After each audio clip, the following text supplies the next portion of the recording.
স্ত্রীকে চিনবে না, স্ত্রী স্বামীকে দেখে পালিয়ে যাবে, বন্ধু বন্ধুরে চিনবে না, পীর সাহেব মুরিদরে চিনবে না, মুরিদ পীর সাহেবরে চিনবে না, দলের কর্মী তার নেতারে চিনবে না, নেতা তার কর্মীরে চিনবে না, বন্ধু বন্ধুরে দেখে পালাবে। এই কঠিন মুহূর্তে সূর্যটা মাথার কাছে চলে আসবে, জমিনটা তামার জমিন হবে, আজকের জমিনের মতো নয়।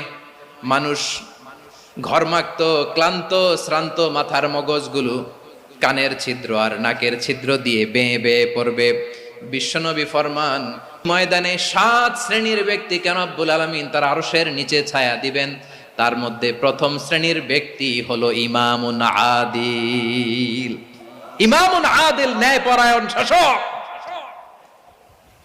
যে ইনসাফের সাথে বিচার করে, যে জাস্টিস সমাজে সার্ভ করে, যে সুশাসন নিশ্চিত করে, ওই